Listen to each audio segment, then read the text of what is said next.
Hey guys, what's up? This is the podcast for the 5th episode of Retro vs. Remake, our Psycho episode. Before we get into that, just some housekeeping. I know this episode's a little late. It's because I've been busy lately. We did the Console Wars episode on Earthworm Jim 2. Hope you guys have watched and enjoyed that. We also went to a gaming convention recently, a video game con. Did lots of things there. We did a panel there. A video of the panel will be up soon, so stay tuned for that. Also, I've just been busy because I actually decided to get into acting. Yes, so I auditioned for a play, and I actually got the part. So I've been rehearsing for that, and now here's this shameless self-promotion. It's a play called Rumors, September 26th, 27th, 28th. It's a comedy, pretty funny. It's in Kearney, New Jersey. Just in case, I'll put a link for tickets below. But yeah, this is my first time ever acting, like not for Console Wars, so it's been pretty cool so far.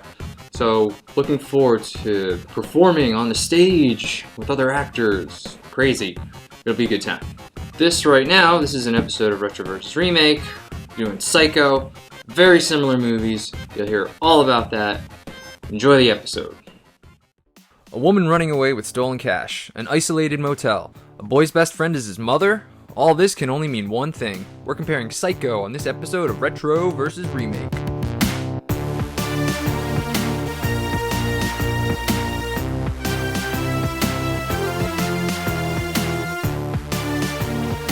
Hi, this is Reggie Parker.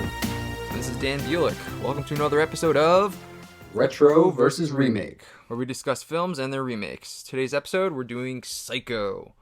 So Psycho, the 1961, starring Anthony Perkins, Janet Leigh, Vera Miles, John Gavin, and Martin Balsam.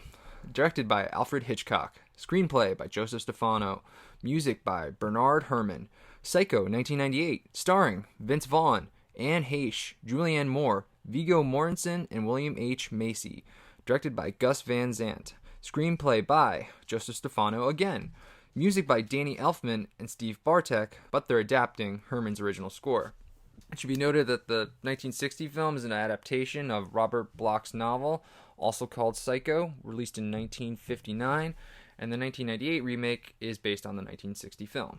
So, Reggie, what is your first experience with either film? My first experience with the 1960 film was actually in a film studies class. As you know, Alfred Hitchcock is just a genius, one of the greatest directors to ever live.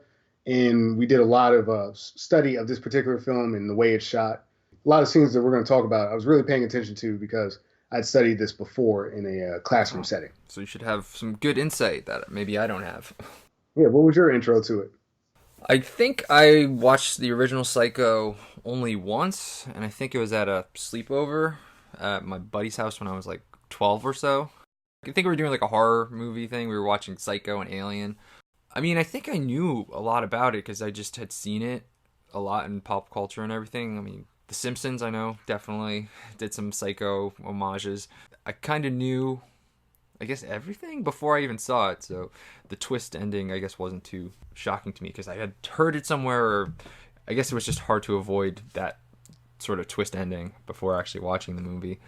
So I had watched that, but I had never seen the remake until now. Same here. You know, when I heard that the remake was essentially an adaptation, almost shot for shot, of the original, the contrarian in me said, why do I need to watch this? So this is my first time checking it out. Yeah, I kind of felt the same way since it was an exact shot-for-shot remake with interesting casting. I guess it just never occurred to me to need to watch the remake until this great podcast came along. So we just get into the synopsis so we can do the comparisons. So it's Friday, December 11th at 2:43 p.m. We begin with a shot over Phoenix, Arizona, and are introduced to Marion Crane and Sam Loomis in a motel room, post-coitus. Marion says she's tired of the relationship being hidden, and Sam discusses all the debt he's in, but he's open to taking it further. Marion then leaves for her job at a real estate company. Her boss walks in with a man who wants to pay for a new property with a lot of cash. Marion's boss tells her to take the money to the bank right away. She agrees and is also allowed to go home afterwards, but Marion never goes to the bank. Instead, she takes the money and plans on going to Sam in California. After having some fantasies, a quick run with a cop, and buying a new car, Marion is back en route to California. The rain is very heavy, and then she decides to spend the night at the Bates Motel. We meet the owner, Norman Bates, who lives there with his mother. Occasionally we hear Norman and his mother fight. Norman and Marion have dinner together where Norman discusses his mother a lot, and Marion ultimately decides she wants to go back to Phoenix and fix everything. They separate and she takes a shower. While in the shower, Marion is brutally murdered by Mother. Norman discovers what his mother did and tries to clean up her mess. He dumps Marion's body, car, possessions, and the cash she stole all in the swamp. The next day, we meet Marion's sister, Lila, as she goes to Sam's work looking for Marion.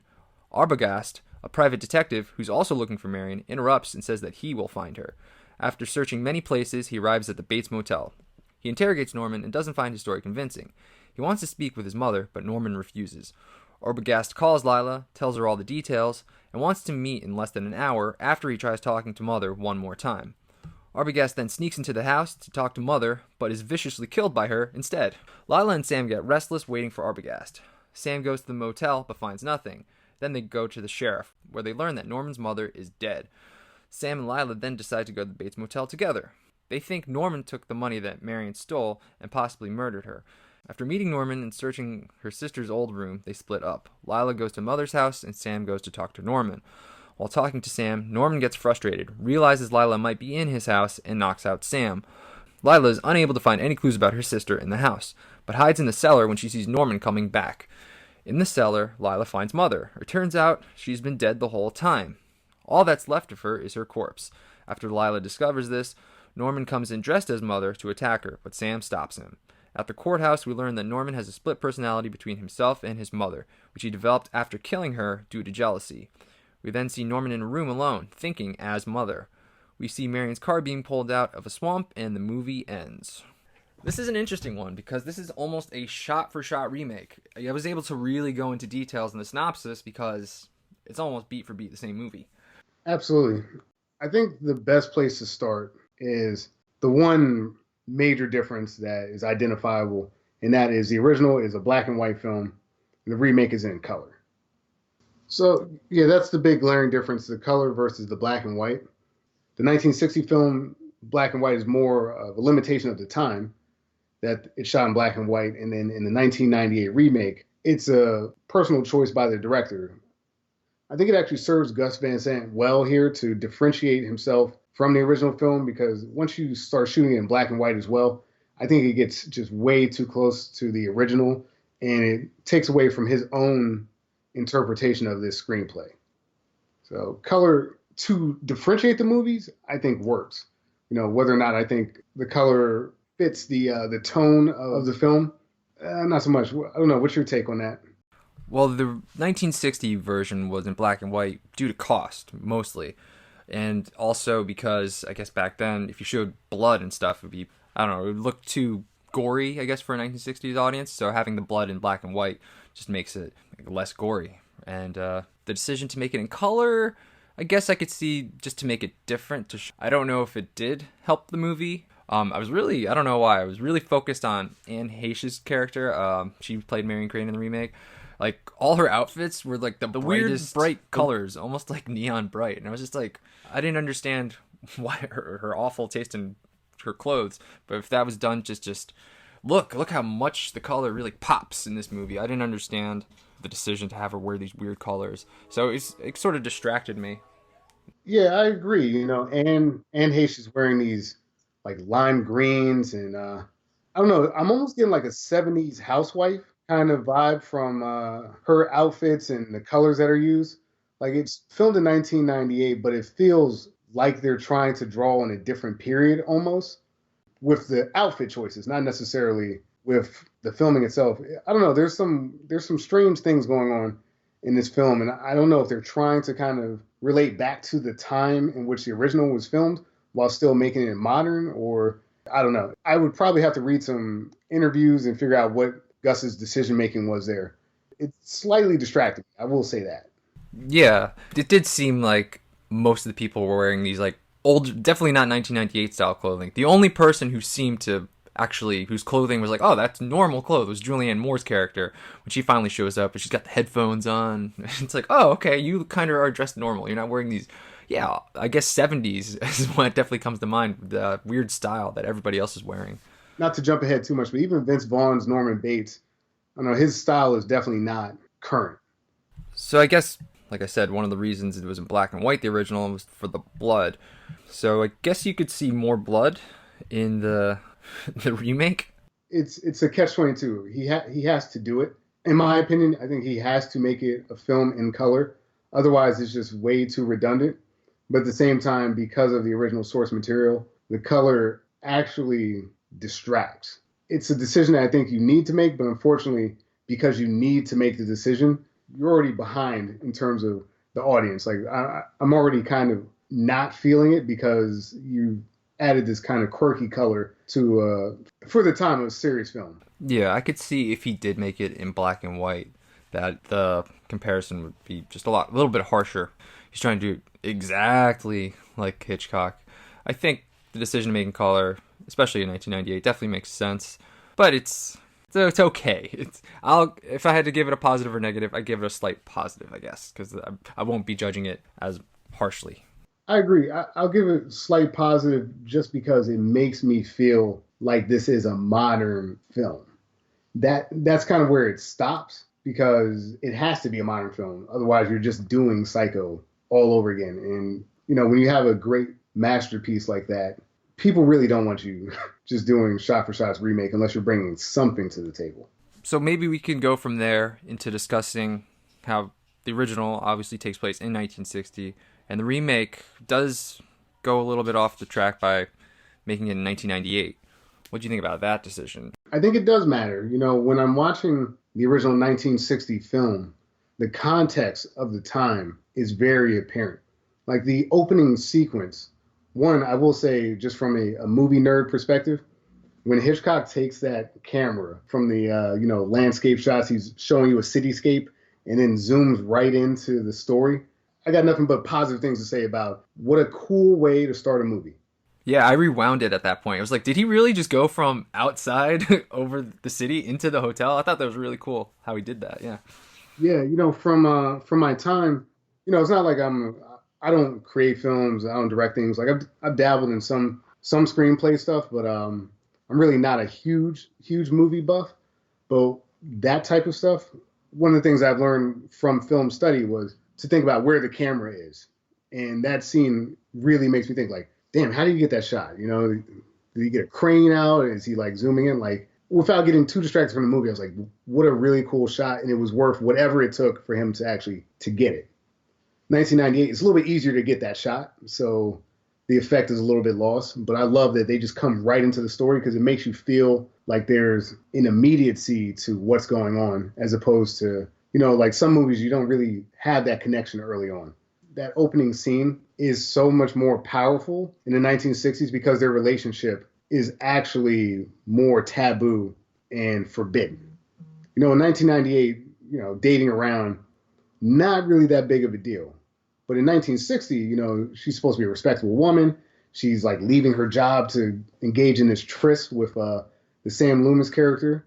And a lot of the tension in that first scene is the fact that, hey, I'm not your wife. You have to keep with the times and the good girl persona of the time, and this is completely against it. So their relationship is a lot more lurid, I guess, given the context, and it actually makes the opening, to me, better because there's actually some stakes in their relationship. I don't know, what's your take on that? Yeah, I didn't even really think about that. But yeah, it's not so scandalous in 1998 for her to be in this motel. You can hear more people having sex through the walls in the remake. But yeah, it's just more impressive in the original, the whole setup and everything. And it makes sense. I just personally feel that the stakes early on are higher. You've got this guy with an ex-wife, which at the time, I don't think a lot of people were getting divorced. And if they were, not really in a public manner.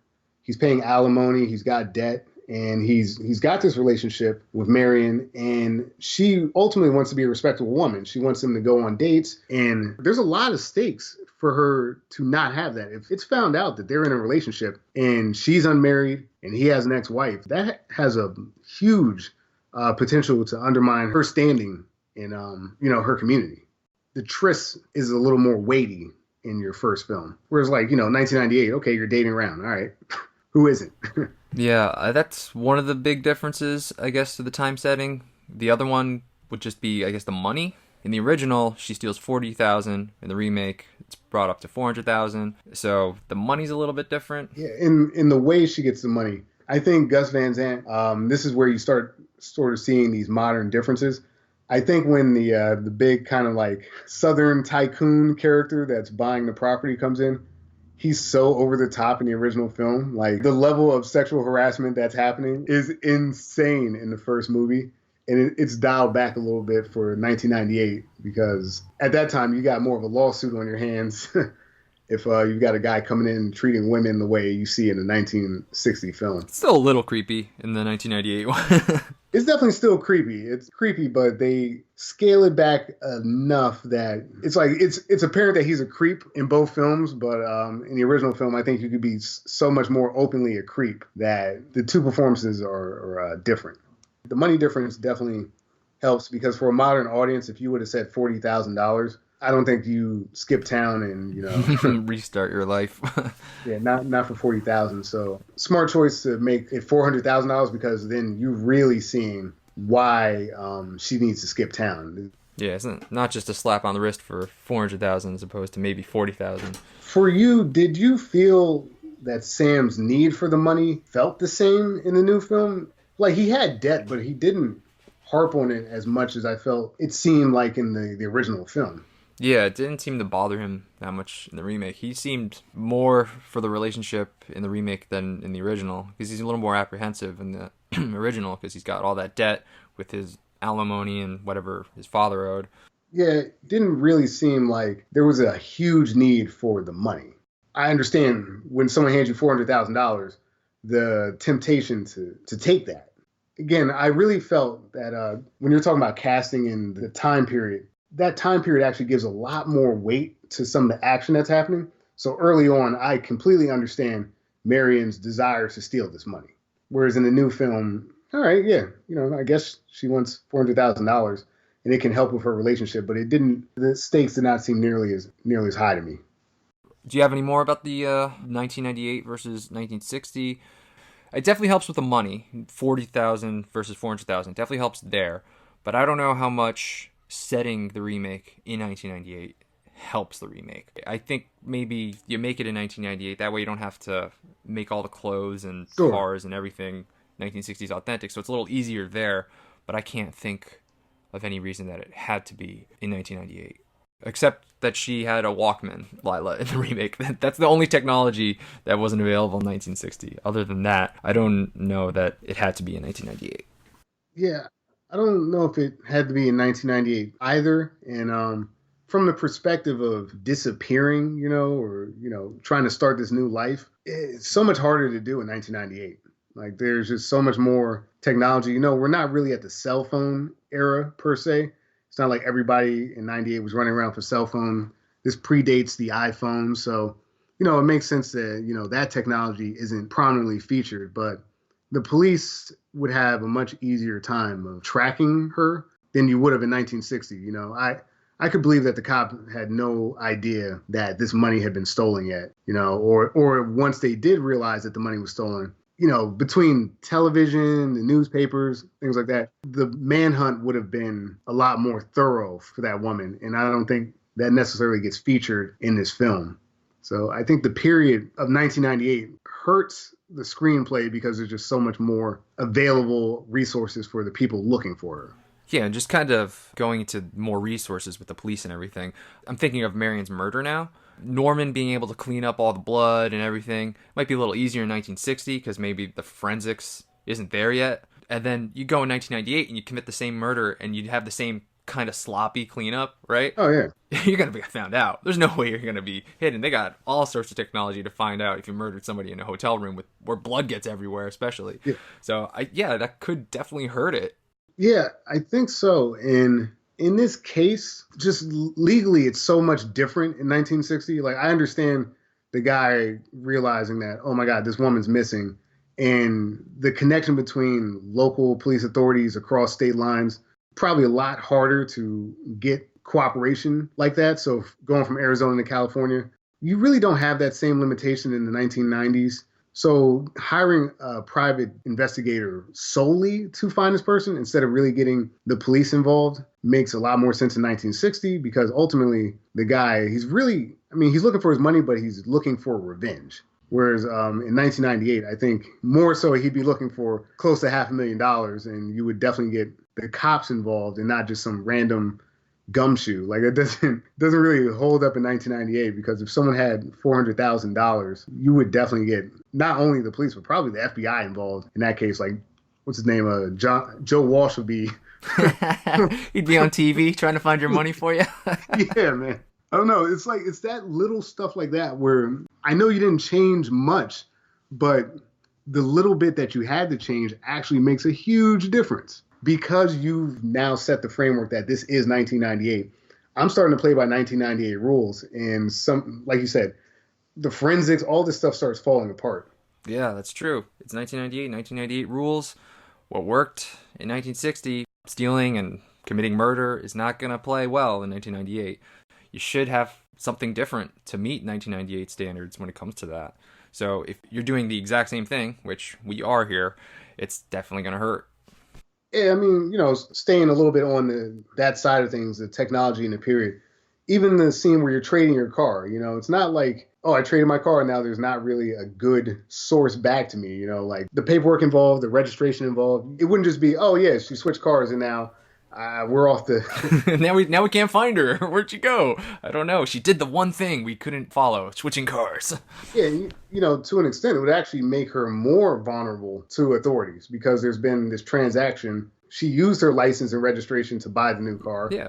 If they went through the steps of getting the police involved, it's 1998. There would be all kinds of TV stuff. This was around the time, like, for instance, like the OJ stuff. Like, we all watched that on television. So this is the TV era. If a woman stole $400,000 and went on the lam, the country would be watching it. A guy that sold her a used car would say, that's that woman, and would, probably talk to the cops, and you'd probably be able to quickly nail down where she was. Yeah, that whole car dealership thing doesn't work in the remake because you're leaving a huge paper trail. And now it's going to be easier to find you, I feel. It definitely makes her look more guilty. Correct. Because now she's doing something to try to get you off her trail, but a horrible way of doing it because it's going to be easier to find you because now we have all your information here and we know when you did this. But the car dealership scene makes less sense in the remake because it would be easier for them to find her. It doesn't throw them off her trail at all. Nah, it's just creating more of a trail.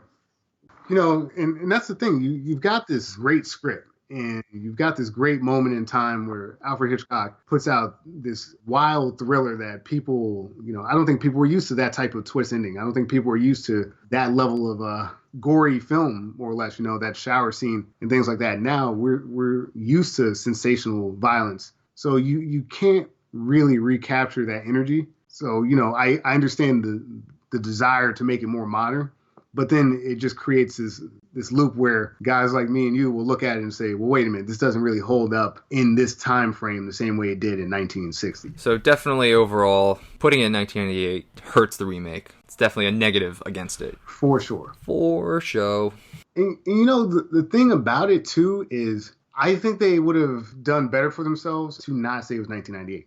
Just let the audience think whatever date it is. Like in the original film, it's Friday, December 11th, 2:43 p.m. in Phoenix, Arizona. That's it. They don't say 1960. They just say December 11th. I think the remake should have done the same thing. I love that he wants to source it and make it more modern. But if he would have just said December 11th, the same way they did in the first film, and not really given it a date, we could have implied that it was 1998. But now that we definitively know that's when this is supposed to be, it's actually taking me out of the movie. I could see why he did that, though, because if you don't put the date in there, you could be questioning it the whole time. Like, is this present day or is this supposed to be in the 60s like the original? So it takes away that, so you're not distracted by thinking that the whole movie until you see Julianne Moore's Walkman, until that's the only thing that would tell you that was 1998. I could see why he did it. If you're going to make it in 1998, though, you can't keep it the same. You have to make some changes. So keeping it the same, sorry, not a good idea. Yeah. I guess we've ultimately come to this conclusion that, making it 1998 makes things problematic for the script. I guess really the only other defining difference is is the actors themselves. So maybe we want to dive into that side of the film. You want to start with the lead, which would be our Norman Bates character, Anthony Perkins in the original versus Vince Vaughn in the remake. Yes. Oh, Money, right. baby. Money. Hot off of Swingers. What should I do? Psycho. I guess it would be after Jurassic Park, right? Oh my God, you're right. Was that Jurassic World? I don't remember. There's so many Jurassic Parks now. Or maybe The Lost World. I don't think anyone remembers the Vince Vaughn Jurassic. Vince Vaughn and Julianne Moore, though. Reunited. Look at that. True. Hey, that's a great combo, apparently. So Anthony Perkins versus Vince Vaughn. You want to kick it off? I'll kick it off. Anthony Perkins is phenomenal. He's got this gangly build. He's so awkward. The way he's interacting with Janet Leigh. He seems, goofy and almost harmless, but there's this darkness to him. And in a very short amount of time, he gives you this sort of just weird vibe. I just love his take on it. Really, the main thing for me is just how awkward he feels throughout all of these scenes, and he does it so adeptly that really that's the main thing that I wanted to say about Anthony Perkins, just to start off our conversation. I mean, I can just get into a comparison. Sure. So it's kind of the same problem, I guess. The 1998 time versus 1960. We're pretty much following the exact same script.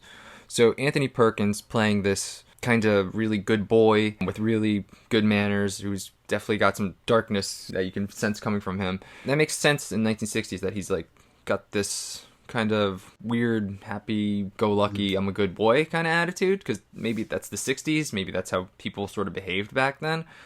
And then when Vince Vaughn's doing it in 1998, it doesn't come across as maybe he's a nice guy. It comes across as just creepy. I got more of a creepy vibe from Vince Vaughn's character than the Anthony Perkins. And I don't think that's what you're supposed to feel about Norman Bates. I think you're supposed to kind of root for him. And you're just like, oh, this poor nice guy. But the way he's played by Vince Vaughn, and it's not all Vince Vaughn's performance. I mean, some of it is.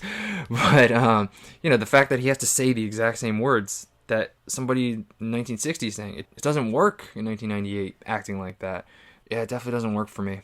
Yeah, I see what you mean by the idea of when you're first introduced to Norman, and Marion sort of alludes to this in the script.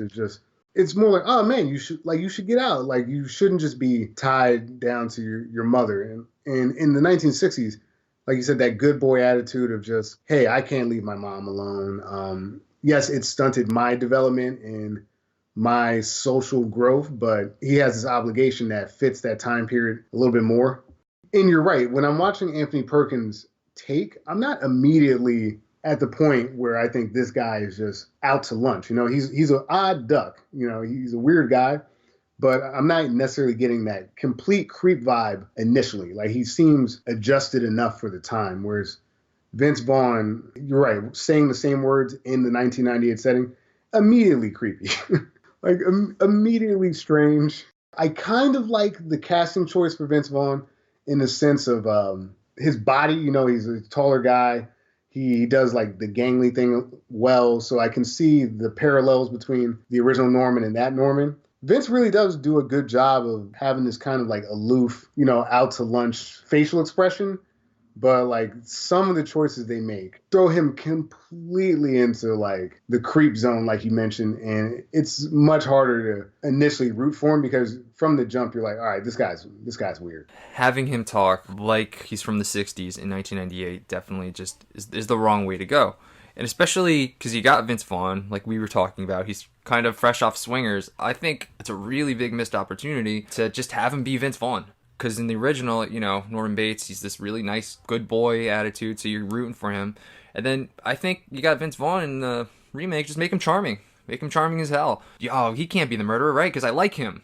They should have made you like Norman a little bit more in the remake. Nothing they really did makes you like him. You definitely like the Anthony Perkins character, because his attitude fits the time period.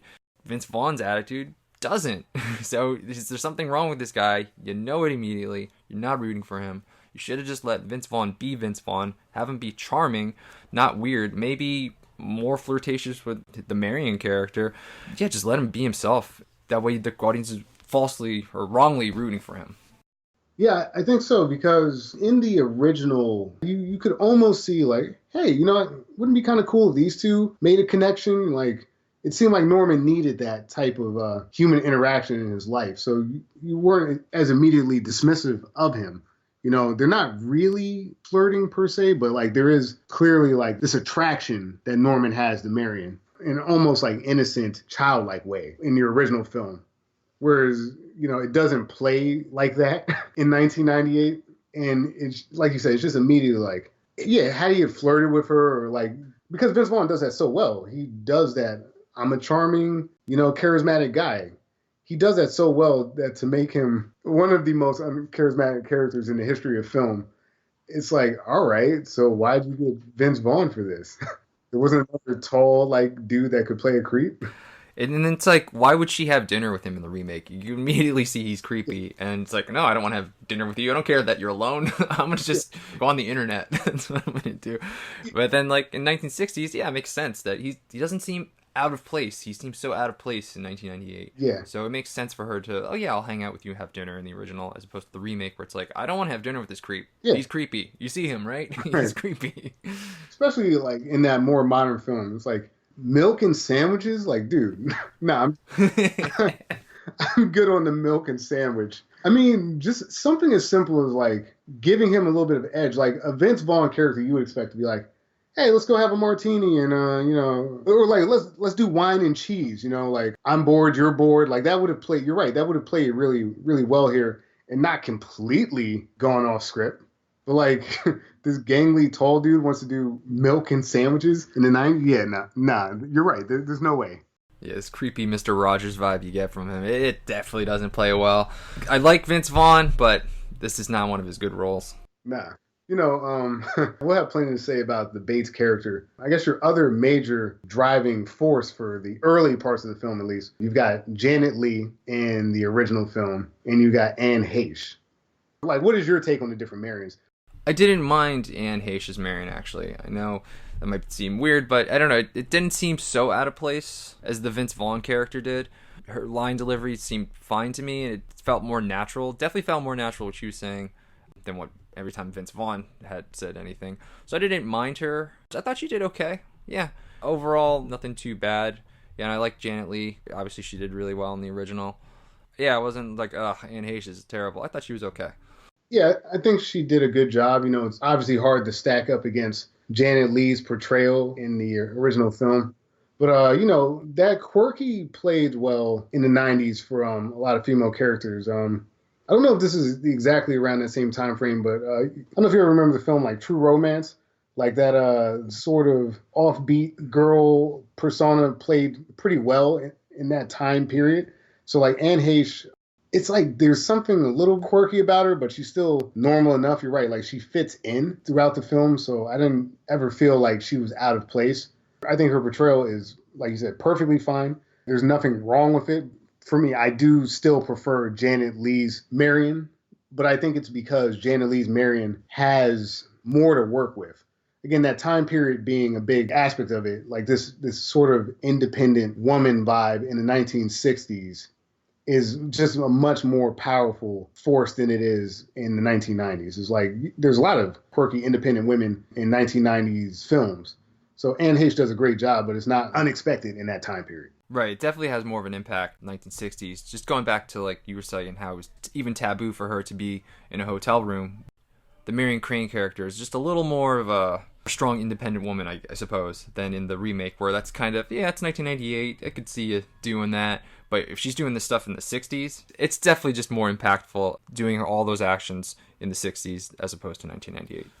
But overall, I was fine with Anne Heche's portrayal. I think she has some very strong moments. And I will say that even though the weight of the scene isn't the same, like contextually, that opening scene, her interpretation of those lines actually fit in the time period. Like they're having the same dialogue, of course, because it is, in fact, the same dialogue. But like she's less focused on the fact that she's unmarried and more focused on the fact that, like, hey, if you want to have a serious relationship, this should be a serious relationship.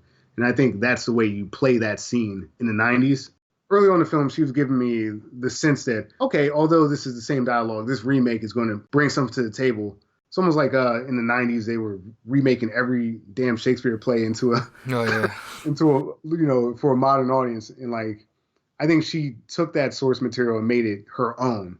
I mean, that's a sign of a great actress. I just still prefer Janet Leigh's, but I think Janet had more to work with. Yeah. Yeah, I was able to buy Anne Heche saying lines that were written for a 1960 film in 1998. Mm-hmm. Again, like much more than I was able Vince Vaughn's lines. Sure. I think she did it fine. I will say, because we are talking about that opening scene and we are talking about Anne Heche, the remake does give you more nudity. It does.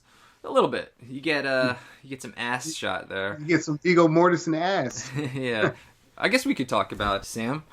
So we have Viggo Mortensen playing him in the remake and John Gavin playing him in the original. Mm-hmm. So, and as we said, yeah, you get man ass, Viggo Mortensen, Yeah. Argon's ass. The Sam character, to me, Viggo's feels a little more like down home and all like shucksy to an extent, where the Sam in the original film to me kind of felt more like a mover and a shaker, because in the context of the time, again, speaking on the period, he's like flying out to meet this woman and, sort of expensiveness. So he does have debt, but he's got enough going on. He didn't give me the vibe of just like, I'm along for the ride. He seemed to be completely in control. For me, Viggo just felt a little more like laid back and nonchalant about everything. And he gave me almost a Southern vibe. Oh, he definitely had like a Southern accent. Yeah. I think it makes sense, though, to give him that Southern accent because, again, he's got the dialogue from the 60s, right? Mm-hmm. So he has to deliver the lines, and they might not work if he's talking, I guess, with not Southern accent or our accents. Right. Our prejudice is like the Southern, they're just a little bit slower than we are. So they could still be talking like they live in the 60s, right? As opposed to living in 1998. So having his character be Southern, it works having the 1960s dialogue. Yeah. Early on in the film, it's just more convincing to me the way Anne Heche and Viggo take on those roles. No, Sam, he's a character. He moves things along, but he's hardly like a very interesting character in either film. I mean, he's got his dad, he's got the ex-wife, but they're not really in the film that much besides the opening sequence. But I think you were starting to kind of allude to the Lila character, which we can definitely talk about. Yeah, so she's played by Vera Miles in the original and Julianne Moore in the remake. Julianne Moore, a stronger female character, the Lila in the remake than in the original. She's kind of more of a go-getter. She just seemed more intense in the remake than in the original. Yeah, I agree. I feel like in the original, she wants to find her sister and she does go to see Sam and helps drive action in that way. But in the remake, it definitely feels like she's going to crack this case. I mean, she may not be a private detective, but she's not just going to sit back on her heels and wait for the men to figure it out. Like, she's going to go and do things herself. So she's a much stronger character, even with the same dialogue in the new film. I think it does come back to the point that Viggo's Sam is not necessarily this hyper-masculine character. The Viggo Sam is a little more subdued. And it gives her character a lot of space to push for the action. And like you said, it makes her a strong female character. Yeah, that's a good point. He's got this laid-back Southern vibe. Not really gung-ho about doing everything, but he'll do it. But yeah, it lets her character be a little bit stronger. And, it kind of goes back to also like what she's wearing, right? In the original, I think the Lila character is just wearing dresses all the time, which is normal in the 60s. And then in the new one, she almost looks like she just came from backpacking or something, right? So we know that this is a woman who gets things done. Right. Even her interactions when Aragaz first shows up, there isn't that sense of, are we in trouble type of thing. She's like, no, I'm looking for my sisters. It's the same dialogue, but like the delivery is different. She's like, I don't give a damn whether you believe me or not, because at the end of the day, I'm looking for Marion. And she plays it so well. It's really interesting to see an actor being able to take the exact same material and sort of flip it in a way that now this character has taken on its own life, where for me, I would say the stronger character in those scenes in the original was the private detective. Like the Aragaz character sort of more or less bullied those guys around early on, and Lila fights back a lot more in the remake and has her own agency.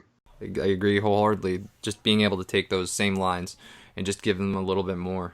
And you could go on to that Arbogast character. Yeah. Yeah. We got Martin Balsam playing him in the original and William H. Macy playing him in the remake. I love both takes. The Arbogast in 1960s one, he's just such a hard ass, you know? He almost gives me like that Columbo vibe. It's like, oh yeah, one more thing. It's a great character because he comes out of nowhere and immediately is like, I know what's going on. I'm going to get to the bottom of this. And when you see William H. Macy doing it, you're getting a similar vibe of like, okay, here's a private detective, but Macy, he's such a great character actor that it's not the same energy. He's a lot more subdued than the original Arbogast, who just is kind of like a hard-nosed, take no prisoners dude that just, he's going to figure it out, man, whatever it takes. Whereas William H. Macy gives me more of the vibe of like, okay, let me see what's going on and figure things out. And I'll build a case before I really start pressing people. Both characters are doing effectively the same thing of giving us more information about the backstory of Norman Bates and how this kind of craziness came about. But two different ways to do it. I like the original actor's performance a little bit more. I don't know, I guess William H. Macy, because, you know, he always plays kind of, I guess from the movies I've seen, he's kind of like the nicer guy. So I guess he doesn't have the edge that the original Arbogast has. And I don't know, I just got distracted by his clothes. Again, Sure. He looks like you said, he's wearing the gumshoe thing. He's got the whole setup. He's even got that hat, man. And his clothes are too big for him, too. I noticed that. Yeah. They don't fit him. I don't know what that was, if that was just for comedic effect. They don't fit. But it distracted me. I don't know. Every time William H. Macy was on the screen, I was just laughing because he looked so ridiculous. I guess that could have been a decision. Let's make this Arbogast character a little funny. That he thinks he's like hot shit, but he can't even wear clothes that fit. I don't know. Well, I think tonally that comes into play because if you see some of the scenes, like the shower scene where Marion gets killed by Mother, the way it's played in the remake is, to me, feels like camp. Oh, isn't it kind of funny the way they had to shoot this scene in the 60s? Let's shoot it in a similar wacky way. And, you know, that to me feels like maybe there are moments in the films where they're going for like these like direct allusions to the original film, but in a sort of a campy, cheesy way. And William H. Macy seems to completely embody that. He's playing the character of a private detective from the 1960s, but he's in 1998. You're right. It's strange. But I agree with you that the Arbogast in the original film, to me, is a stronger portrayal because that Arbogast felt like he was the end game in that movie. You know, before he gets murdered, to me, it felt like, oh, damn, this dude's about to like go mess some shit up. Like this guy means business. Whereas William H. Macy felt more like, you know, he was kind of poking around and trying to get to the bottom of things, but not necessarily like he was going to be the one to sort of wrap up this case. It felt like he was going to get more involved with Viggo Mortensen and Julianne Moore characters and maybe use them to sort of wrap this up. Whereas the original Arbogast, to me, felt like, okay, I got it. I know what's going on, and I'm going to bust this guy. Yeah, I definitely got that sense that there's a little more confidence in the original Arbogast. He felt like he was definitely going to get it done. William H. Macy, not so much. Also because, just going back again to, it worked in 1960, this doesn't work in 1998. You know, when he's talking to Norman Bates, in the original, Norman's lying to him, and then Arbogast is kind of buying it, I guess, in 1960. Mm-hmm. But you do the same thing in 1998 with Vince Vaughn and William H. Macy. Oh yeah, I didn't remember her. Oh yeah, she was here. I don't know, hasn't police investigation gotten better where he should be like, oh, he's obviously lying, I need to investigate, but he kind of buys it. Right. And it works in 1960 because it's 1960, so oh yeah, he can buy that. But come on, police investigation had to have improved since then, and he wouldn't buy it. It weakens, I guess, his character in the remake because he's not that good of a detective, and he should be. Again, fundamentally, because it's 1998, the character is undermined by the fact that why is he acting alone in this capacity? Like, I understand that the rich guy wanted to hire a private detective, but why would you rely solely on a private detective to get you back $400,000? Especially when you're really thinking about that. How much are you paying this private detective? Because, like, what happens if he finds the money? What happens if he finds the girl? Is he, like, loyal to you? Like, there needs to be some sort of reasoning why this dude whose clothes don't fit isn't just going to, like, find $400,000 and be like, well, never figured that one out and just lives off of that for the rest of his life. I don't know where it is. Oh, well, just pay me and I'm going to just buy an island for no reason. It's just weird that the police aren't as involved. Also, when you're talking about the location that they're in, like what part of California is this like Hicksy Backwoods like sheriff in? Like it doesn't fit anymore. Like You're not going to be coming off like the 405 and like I just stumbled upon Bates Motel and wow, that guy's mother's been killed for 10 years now. Yeah, where everybody knows each other. Yeah, it's not believable in 1998. Nobody talks to each other in 1998. You wouldn't know that. I like just had a moment with us talking right now that I went back and I'm like, no, you know what? I'm not buying this premise in this time. I like kind of suspended disbelief while I was watching it. But now, as we're talking about the private detective portion, it's really taking me out of the new film. Yeah, it doesn't work. And like you said, you almost don't need him because you would just use the police. You wouldn't have this, hey, I'm a gumshoe. It's killing me. His clothes don't fit. Why don't his clothes fit? He just looks like he's been like drinking at a local dive bar for like days. And he's like, let me stumble out. I got a new case. Like, oh man, that rich millionaire I worked for was flashing $500,000 again in cash, and I gotta go. I don't know, it definitely didn't work for me. You know what? At that point, you're a dick, dude. Like $400,000 you're just walking around with. You know what? You deserve to lose that. Like this is completely on him in the new film. Yeah, I don't know what he's doing walking around with 400,000 like that. Like, walking around with a lot of money in the 60s is still kind of crazy, but it makes sense. There's less sophisticated banking and, I could buy a guy who's like on like a 3-day bender, who's drinking booze and a womanizer, carrying around a big stack like that. But in this new film, it's like, dude, just break out the MasterCard, dude. What the fuck are you doing? I mean, if you did get the police involved, like, so wait, so you were walking around with $500,000. It's like, yeah, my walking money. Oh man, not to get too distracted, but the death scene for Arbogast. I noticed that you had made a note about that because there is a slight sort of difference there. There's a couple differences, yeah. You want to talk about the edits? Yeah, the edits. The first film, the kind of like fast walking down the stairs. Yeah, it definitely isn't believable today. Yeah, he's just like waving his hands, like, oh. It's pretty laughable by today's standards, yes. It is. So surely they did it better in the remake, right? No. Not at all. Actually, I read that William H. Macy was hoping that they would shoot it better because it did look so fake. And then, to his dismay, he had to shoot it the exact same way. Poor William H. Macy. Unfortunately, because of modern film, you wouldn't take an actor like that and like risk his personal well-being. Like the way they shoot it, like is he on a wire? Like what's happening there? I think he just has a projection screen behind him. Right? It's just the camera falling down the stairs, and then he's just in front of the screen waving his arms. Yeah, like a dope. Right. I think that's how they shoot that. I think so. And now this new film, kind of inexplicably, there's like these weird cuts and edits. Like, are they trying to make a statement about the human psyche or something? Like, that's the closest thing I could think of. Like, is this what Norman's thinking at the time that he's doing these murders? It didn't make sense, and it felt like a Nine Inch Nails video because that naked woman was also closer, I feel. Yeah, just like the smash cut to like decaying like skull on the side of the Route 66, and then a flash to like a woman. Like, I'm not saying that's specifically what's happening, but like that's what it feels like. These moments are so strange. It was bizarre. It was a shocker. Right. I mean, it wasn't the first time he did a weird cut like that, but we'll get to that. But it definitely comes out of nowhere. All of a sudden, okay, naked woman with a mask. Okay, that's a calf in the middle of a road. What? Why? Why are these images? Yeah.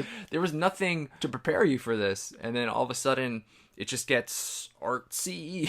Yeah, right. It gets like artsy in weird moments that actually kind of hurt it. Yeah, because you're going to be left there scratching your head going, what?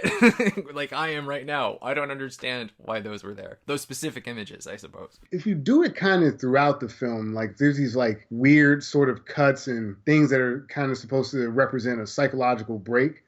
I know you mentioned that they appear earlier in the film. Was there any in like the Marion scenes? I'm trying to recall. The shower scene is when there's another weird cut out of nowhere. Yeah. That's right. That's when it starts happening. I would actually kind of like go with it if you actually use it like when Marion is running away with the money and she's having a tough time with being on the lam. If you maybe like sprinkle some of that stuff in to allude that like other people are struggling with their own psyche, maybe I'll play ball with you on this. But like these random moments, it doesn't fit because at this point you don't know who the murderer is. So like, why? Like why are these cuts? What are they alluding to? Yeah. And I guess once you know the secret, quote unquote, I guess it makes more sense, but it's still like it doesn't hold up, man. It doesn't make sense. If we want to compare what happens when Marion gets stabbed, there's some shots of storm clouds, 2 quick cuts of that during her murder, and then during the murder of Arbogast, you see the naked woman and the calf. I don't understand. Is there a connection between that? I mean, he could have used at least the same images, maybe, but yeah, if he had done it earlier, instead of maybe doing just the voiceovers with Marion in the car, maybe if some of those images came too. Maybe. Yeah, maybe that would help that, oh, this is a thing that happens when people start thinking. I don't know. It didn't make sense to me. I didn't understand what those images were supposed to convey. I guess weird things happen when the murders happen. I didn't understand it fully. I guess so. It's almost like you have to draw your own conclusions. Like you need other reference points to that type of imagery in films to even start to make conclusions, in my opinion. And maybe we're missing some greater artistic vision here. But the choices that are made in the 1960 film, like you were saying, the voiceover in that film works so well. There's action that they don't need to show you. I love it. I love when you don't need to unnecessarily go back to another character or like film a scene where it's like, and this is what's happening now. For her to just be on the road and hearing the voiceover like, yeah, well, wait, you haven't heard from her? Like that stuff works because you're getting more backstory and more tension without having to cut in your actual current action. I love it. And like you could even imply, like it is sort of telling the story of what's happening elsewhere, but you could even imply that it's her own like interpretation. That's how I actually saw it. I didn't think it was things that were actually happening. I think it was her paranoia of everything going on, especially because I think one of the first voices she hears is Sam talking to her. Yeah. And that wouldn't make sense because she's not with Sam right now. So I think she's just thinking about what's going to happen once she sees Sam. So that's how I interpreted it. I didn't think it was actually happening, but her paranoia or just any fantasies she was having. Right. That makes sense. And it fits into the greater plot of the film that, Norman is hearing voices. I mean, that's the film. Norman has had a psychotic break and he's hearing the voice. I know we haven't gotten to this point yet. Spoilers, I guess, but he's hearing the voice of his mother. But I love that as an audience, you could either truly be hearing sort of what's going on in the film or really the character's own hangups and interpretations of what they think their situation is. It's powerful. And I think that's more powerful than it's a cloudy, stormy shot completely unrelated to what you're looking at the moment. Like, I just felt like those moments didn't do anything for me and they distracted and took away because I have no idea. And it seems like you have no idea. Why is this happening? It was really bizarre, too, because you had been so true to the original. And then to just throw these weird cuts in out of nowhere without any explanation took you out of it. It just left you there questioning it, and it didn't give the scenes more impact to me. If that was the effect. I don't know what the effect was, but I didn't feel it. All I felt was confusion after seeing those weird cuts. It's like if they had done it more and sort of sporadically, I think I would have been more okay with it. But just for like the murder scenes, there's really not enough of those scenes in either film for you to have this like weird, I guess, jump cut. But I don't know honestly, I don't know what it was. So perfectly to describe. Maybe if it had been something with, I don't know, because like Norman's like sexually frustrated that he can't be with any women because his mother will be jealous. So maybe if it had something to do with that. But the images, I didn't understand the storm, the goat. Maybe I could see the symbolism of the storm is here or something, but like, the goat, right, what are you doing? And I know you just, and we kind of glossed over it earlier, but you mentioned sexual frustration. Sometimes less is more. Oh, I know where you're going with this. In a film, sometimes less is more.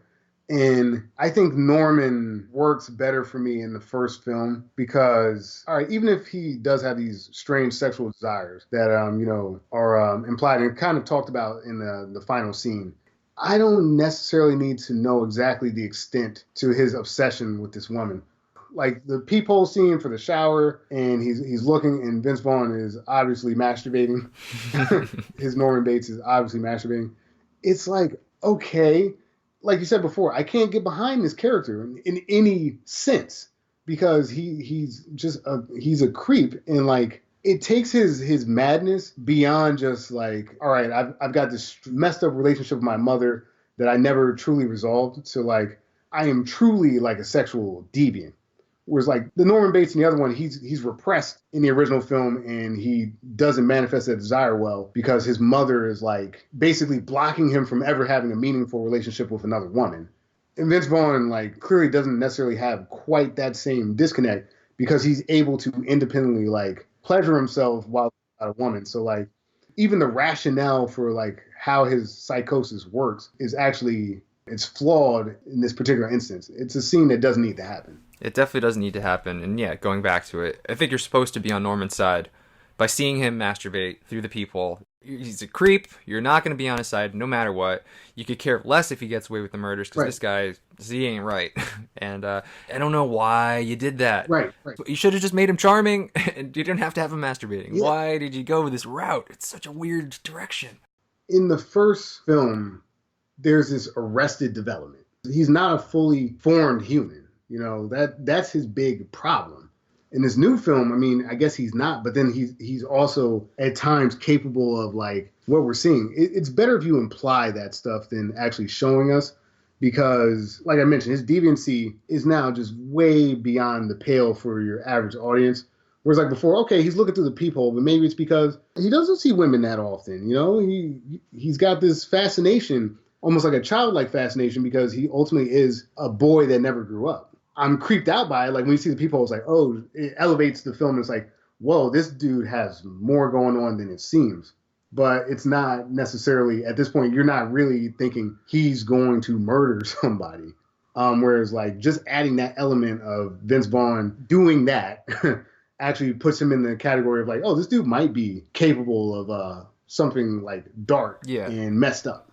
It doesn't help. Yeah, because, like, okay, looking through the people, creepy, but you can come back. You can get redeemed for that, right? But masturbating to that same people? No, I don't think you can get the audience back with that. So, yeah, definitely hurt the film. Not a good idea to put in the masturbation scene. I don't know. That actually, like, I could see from that moment in the film, like, it was already, like, kind of touch and go for me at points, but, like, that moment, that kind of just, like, nosedive. I was like, why did they even go there, man? Like, and I'm trying to give Gus Van Sant's, like, portrayal some excuses, you know? It's like, okay, like, he's trying to modernize. He's trying to show you how dangerous this guy is. But, like, I think he completely misses the mark. Yeah, we're not supposed to think that Norman's dangerous, but by having him masturbate, he could be. Who knows where he's willing to go with the sexual deviancy? He could maybe potentially rape her, you know? Who knows what he can do? It's just, it's creepy to have him masturbating there. And they're not supposed to be against Norman at this point. Yeah. Now, here's a scene, you know, when he first meets Marion and he hands her the keys and he's, like, reaching for a different room. And then he ultimately gives her the first room where we now know there's a peephole. Like, to me, that actually could show that this character is, like, conflicted with these, like, feelings. That maybe he's trying to be, like, a good person, or maybe, like, because we know later on in the film that he's had trouble with this in the past and he's gone this far as like murder and having this issue with other young women in his past. It's like, is that a moment where he's, like, trying to take maybe another pathway and he ultimately decides on, no, I want to, like, see this through? In the original, you could kind of make that argument. I don't know if that's what the director is trying to say, but, like, I kind of took that as, like, maybe he's conflicted about how he wants this interaction to go down because he likes Marion. In the other film, it's just like, okay, yeah, he just wants to, like, jerk off in his weird people. Like, I'm sorry, just not good.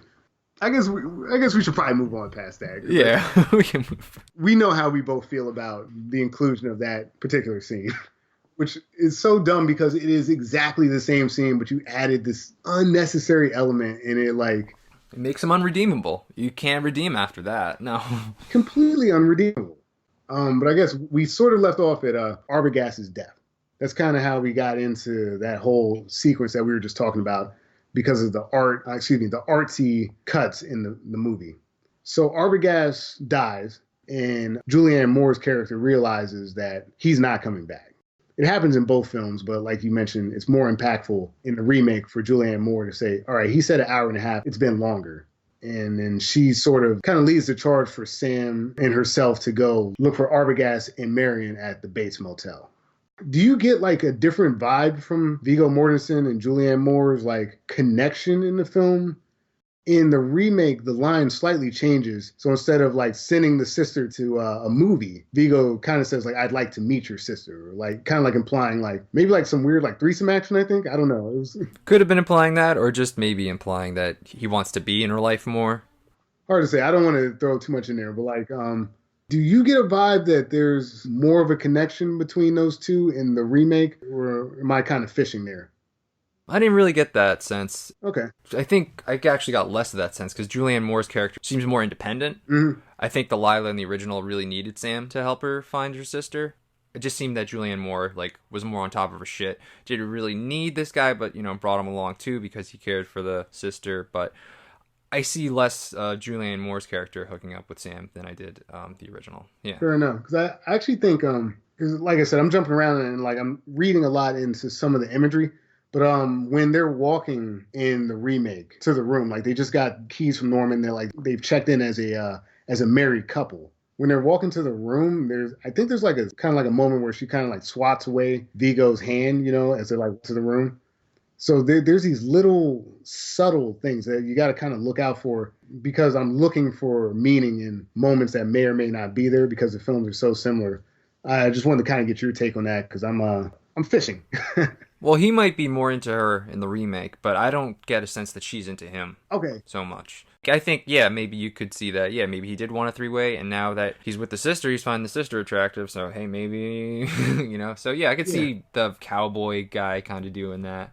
Definitely. Okay. Like you said, I don't think she's into him at all. And she seems to be like just, in a sense, matter of fact and like about her business. Like she has the singular goal of finding out what happened to her sister in this film. And it feels to me the way Julianne Moore has like played this character, that her connection with her sister is much stronger than Viggo Mortensen's. Because it feels more like they're dating on the cusp of getting married in the remake than in the original. Again, I could be interpreting that wrong, but that was sort of my take that Julianne Moore is the stronger connection to Marion in the remake. Okay, yeah, I could see that. I don't really have much to add to that, but yeah, I could see your I really care about this. Let's jump around here a little bit. So this is almost a shot-for-shot remake, but there was some stuff kind of cut from the remake.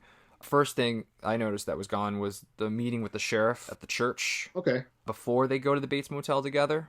So in the original, Lila and Sam go meet up with the sheriff and his wife after they go to church because they want to tag along with the sheriff to go to the Bates Motel, but he says that he already went. But in the remake, you don't have that scene at all. So, what do you think about the decision to cut that scene? I think the director is showing that the immediacy of their problem in this particular case is like, okay, this guy is currently missing. So I think they're trying to move a little bit faster here, I guess was my take, that you didn't necessarily have as much time in between the death and the other action. Maybe that's why they cut that. But they still waited the next day. They didn't go that night. That's fair. I guess the church scene really, I guess it doesn't really add much, like we still kind of have the same storyline that, Norman's mother's dead and that the sheriff checked it out. I mean, there's still some scenes in the remake that don't make sense, like the whole car swapping thing. You don't need that in the remake. Right. But he kept it, but he didn't keep this scene. Yeah. Hard to say, like his rationale there. Unfortunately, I don't quite know what the reason for the cut was. As I mentioned a little bit earlier, I'm actually kind of fishing here. Like I don't know what he's going for. I'm trying to make my own sort of interpretations, and it's like, okay, maybe they're just trying to cut the fat to make it feel like we're getting to that concluding action a little bit quicker, because you're still getting a lot of the same information without the actual need for them to be meeting in front of a church. Maybe you have an interpretation. I have no idea either. It doesn't make sense. You're making a shot-for-shot remake. You decide not to shoot something, or maybe it was shot and cut, but I don't know why you wouldn't keep that in. You're saying trimming the fat, but I feel like there's a lot of other scenes they could have cut too. Like we said, the car scene. There's not really much going on in the scene, so I don't mind that it's not there. But if you're making a shot-for-shot remake, I don't understand your rationale for cutting it. Fair enough, yeah. I mean, yeah, what's the difference? What's the difference between... Exactly. It's only like a couple minutes of dialogue, so I don't know why it had to be cut. Was it like, my vision's not going to be complete unless I don't have this church scene? It didn't make sense to me, since you're keeping everything else in. In a sense, it almost feels like, why even shoot that part? Like, let's save a couple dollars and like not cast a full like church scene or like book the space to film that. Like, I don't know. It's one of those moments where because you've decided to go this route of like full on shot for shot remake, when things go missing, it's glaring. And you're right. I'm trying to find a rationale for it, but as we both mentioned, there doesn't seem to be much of one. Wouldn't make much of a difference if it was there. Yeah, so just shoot it. Just do it. If you're doing a shot-for-shot remake, I don't know. So that was one scene that was cut. And the other is not fully cut like the church scene, but at the end, when they're in the courthouse and the psychiatrist is explaining Norman Bates, there's some information given that was cut there. I don't know if you even noticed it or... Oh, I noticed. Okay. I hated it. Personally, I think that it's kind of cheesy in the original. I'll give him that. His full-on explanation of what happened is one, a very long scene. The psychiatrist going, talking about the psychotic break that he has, that has these two personas, that he's half Norman, he's half mother. He's making this explanation, and then the one guy says that, he's like, because he's dressing up as a woman, as mother, to kill these people, one of the cops dismisses it as he's like a transvestite, and he's like, no. He gives the definition of what Norman's doing versus that. I like that scene, as kind of ridiculous as it is, for like people just be sitting there for like 10 minutes of a guy being like, well, And it's also like, what are you, the world's best psychiatrist? How did you glean all this information in this kind of short amount of time? In the remake, it's like he's talking, but then there's sound in the background, and it's just like they cut parts of it and they keep parts of it. If you don't know the source material, you could actually kind of miss what the point was, that like he's had this break. Like they're talking about it, but they're doing it in such a like weird way that you could quite literally miss the fact of like why Norman Bates has taken on the persona of his mother. And I think it's just a lot clearer in the original film, although it's probably a little bit over the top, which is why they wanted to modernize it. The remake psychiatrist is played by Robert Forster. I like him as an actor, so it was nice to see him there. I like the idea that it was cut. Sure. I think it is over-explained in the original because maybe people had never seen anything like that, and so he really had to kind of dumb it down for audiences back then. That's fair. That this is what I mean by split personality, and he can be two people. They didn't trust the audience to understand that, and it makes sense that you would cut it in the remake because we've seen stuff like this all the time, and especially 30 years of movies. So right. I get it, why he did it, but again, you're making an exact copy. Why are you doing these? You're making these little changes. If you're trying to make it exactly the same, just make it exactly the same. Right, I agree. You're confusing me when you're changing things. And it's taking me out of the movie every time you do that. Are you making a copy or are you making your own version? I keep going back and forth between it. Do you want me to be confused? Because that's what I am. I think that there's space here because you have these like murder scenes. Like the way the shower scene is shot in this remake is patently ridiculous. It's goofy, and I love that they did it because it's so wild and like clearly like they're trying to like play off of how ridiculous it was shot in the original by like necessity in that film, and in this film as an homage and as like it felt like camp. Here's a campy slasher scene in a film. So it's like if you're gonna have these moments that are an allusion to the first movie and you're recognizing that there are parts of this that are preposterous but iconic, you could have so much fun with that psychiatrist scene. And you just kind of like, and you guys pretty much get what's going on, and we're kind of like cutting and moving on. I'm like, dude, like go with it. Like you've already taken this ride, like you said, finish it. You got lazy at the end. And honestly, for me, the very, very last of it, when Vince Vaughn has become mother, I felt that in the original film, that clear division was there in better, like the fly on the hand. It felt more like separate because the psychiatrist and the mother voices almost kind of like bleed together in this remake. And I'm like, oh, they're doing the psychotic break thing. They're doing the split personality. But it took me a second to realize that's what they were doing because it wasn't as like divided in this new film. I get what you're doing, guys, but like, I don't have to like it. Yeah, going back to the psychiatrist explaining everything. Yeah, I agree with you. He should have just go for it. You got the camp. You got enough ridiculous looking scenes. You got the ridiculous shower murder. Arbogast's murder still looks ridiculous. Why not have the ending ridiculous too, where the psychiatrist just talks for 10 minutes? Just go for it, man. Right. If we're all in on a joke, that would be so funny. Because like you've got, like you mentioned before, Arbogast in this crazy getup. Like, you should bring the guy out full lab coat, full stethoscope for no reason, just like to a dumbfounded like audience of sheriffs and lead characters. You just have like them like, psychotic break, okay. Like, just go with it, man.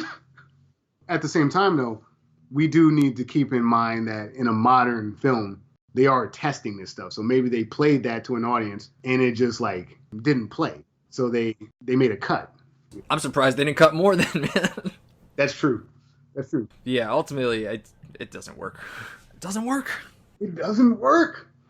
I like that they kind of went with like some of the music and sounds there, but at the same time, it distracted from the dialogue to me, and that was ultimately the biggest sin for me in that scene. It was just like, all right, like I know the source material and I know how like explainy and ridiculous this gets, and you're just kind of like playing over this because I wanted to really hear his take on that dialogue, and it's kind of being like stepped on a little bit.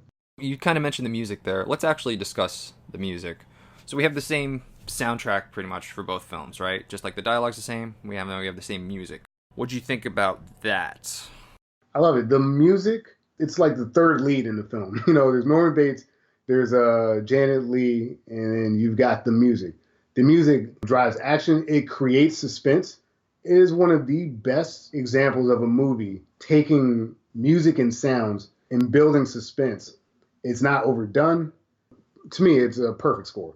That's why I think you see it used so much in other mediums. Like you mentioned The Simpsons and like, you know, other shows and movies. Like that is so recognizable that you can throw that music on top of almost anything and people are like, oh yeah, here comes like the killer or the slasher. It's a defining music. So I love it. And I think it was a smart choice in the remake. Let's just do it again. Let's not piss everybody off. Let's just do it again. It worked. It's immediately recognizable. Stick with it. But I know you're the music guy, so I'll let you. I mean, it is definitely, like you said, it's an iconic soundtrack. Been used well beyond Psycho. It's been parodied more times than I can probably count. But I don't know, it didn't work for me in the remake. I know you liked it, but it took me out of it. It worked in 1960. This type of movie had never really been done before. This is sort of considered the first slasher movie. So having that music, which is pretty intense music, it's right on the nose there when you have the murders going on.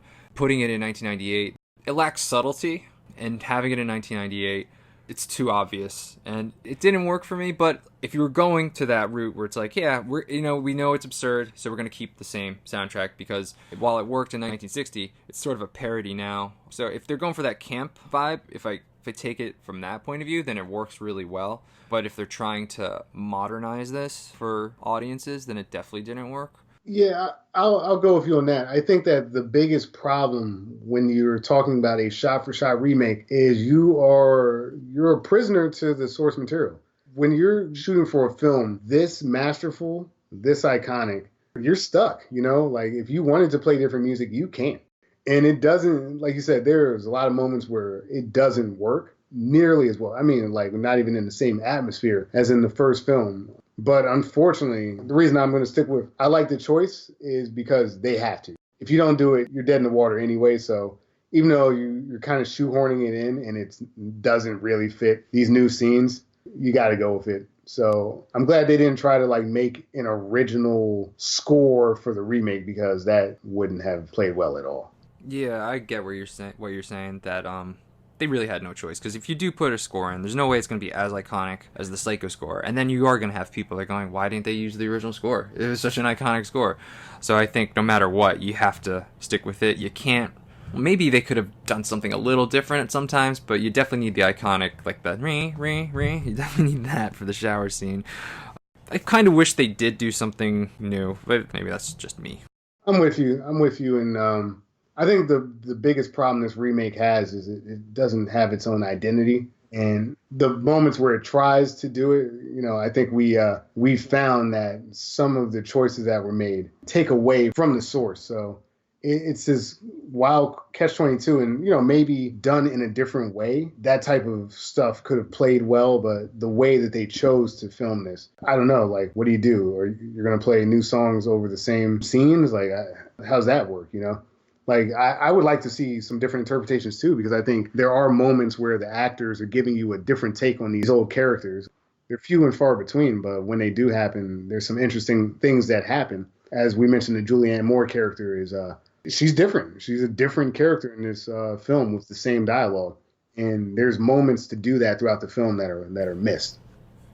All right. Where do you want to go from here? I guess I covered everything, really. Oh, I guess one little thing I want to talk about: the green screen in the remake. There's some obvious outside shots where there's a green screen behind the people. I know this is 1998, so green screen technology is not quite there, and it's definitely obvious when they're walking in front of a green screen or even driving in front of a green screen. So even though it's 1998 and it's supposed to look better, at some parts it just looks worse than the original. And this is why Alfred Hitchcock has just stood the test of times, given all the film limitations that he had. The man was an innovator. He did things that were never seen before. Like we said, that intro shot to just zoom right into the scene, beautiful. Some of the things that he's doing with the rear view mirrors and cars and showing action in that way, the way he shoots through the peephole, the way he tries to show murder scenes without really having the ability to give you a real murder. It's like, yes, there are moments that are clearly dated and don't hold up, but he actually does enough with the camera. The guy was a master to keep even audiences like ourselves compelled. Like you say, you rewound a moment because you're like, oh damn, look at that. Like that is the type of stuff that Alfred Hitchcock was capable of. Unfortunately, when you're talking about green screen technology at the time, because it doesn't hold up 1998 versus what we're a little bit more used to today, there's no favors. Sometimes being able to actually shoot the scene is where it's at. And I know modern filming, they got these studio lots. You don't have as much space and you're not able to get the same types of access as you did in the past. But fortunately, it takes you out clearly. Like, here we are talking about it. And that's, again, one of the biggest sins in film is when your audience is like, why'd they do that? That's a bad sign. So, we've gone over the directors, we've gone over music, characters. Because the films are so interchangeable, I guess, in terms of scenes and dialogue, I don't think there's much more we could dive into in terms of differences. I guess it may be time to ultimately say whether or not we thought they should have done this remake. What's your take, Dan? What's my take? I don't even know where to begin with this. It's weird because it's a shot-for-shot remake, and I think the big problem is what worked in 1960 is not going to work in 1998. You're not going to catch lightning in a bottle twice.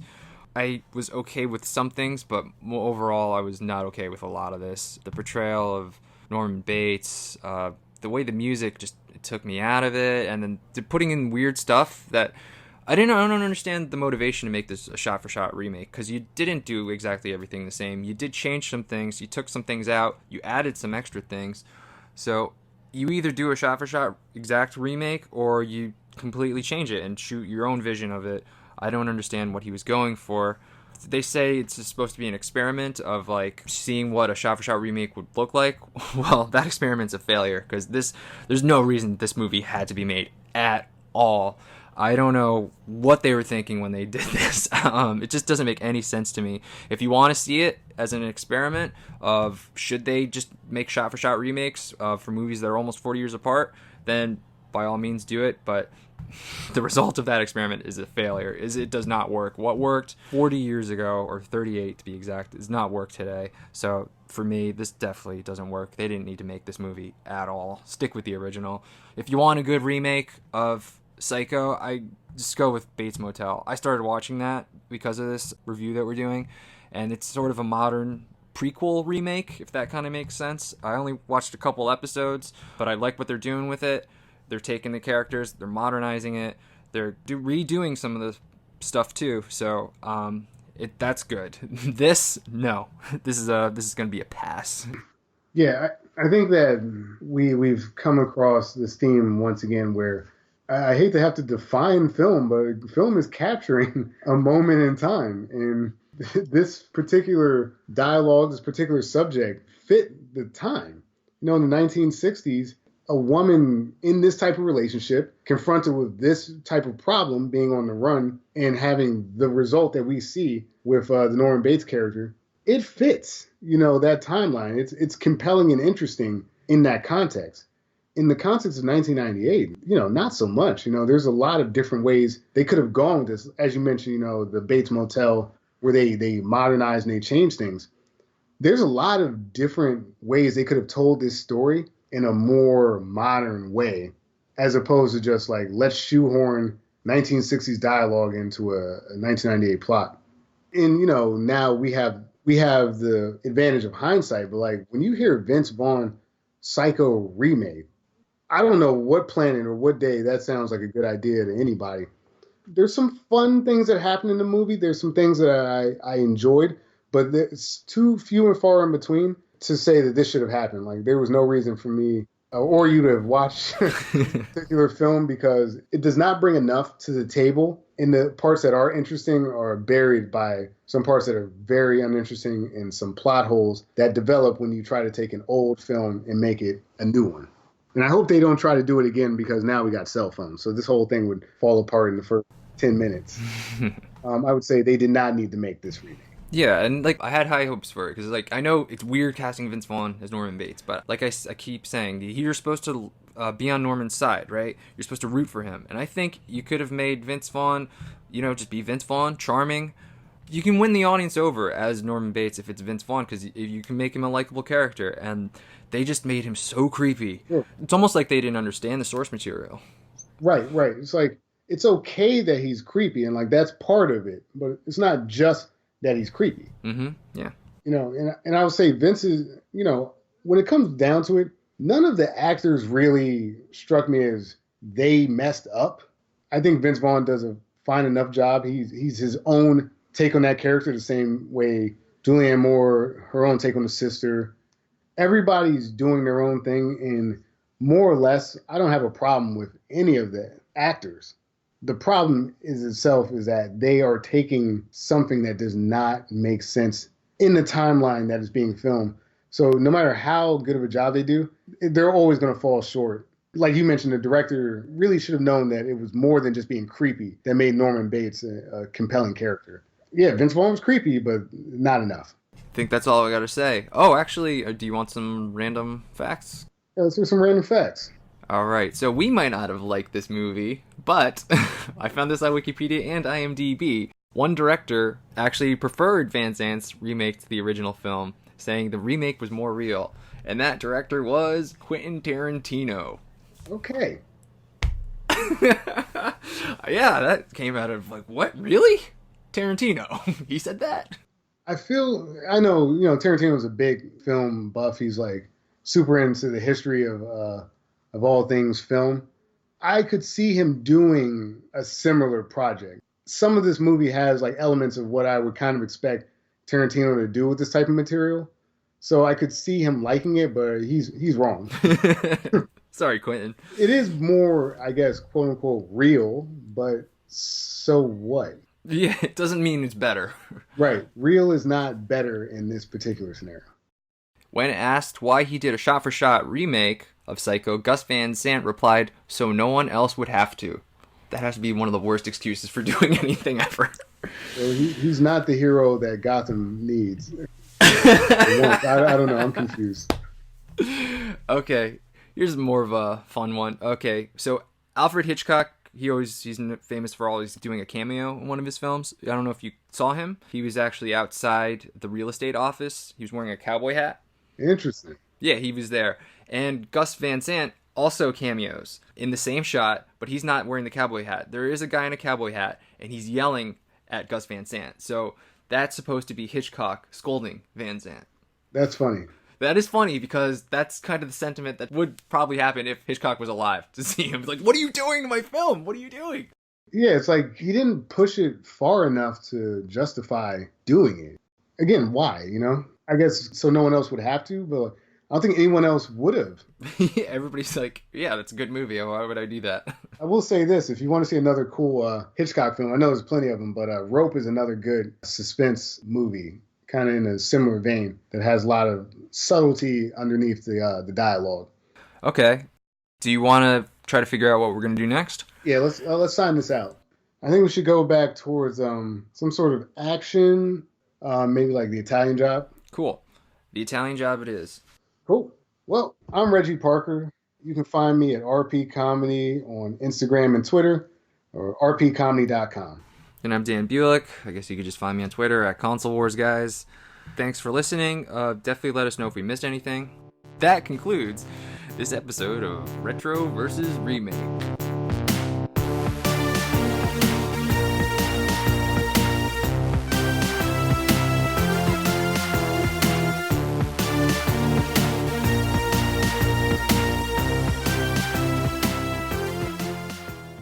Alright, so that was our Psycho episode. What do you guys think? Do you agree? Disagree?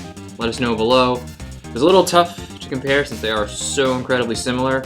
So I definitely let Reggie take the reins on that episode. The next episode will be the Italian Job. That's already up on iTunes if you want to check that out. Or you can just wait till I post that one on YouTube also. Hope you enjoyed the episode. Till next time.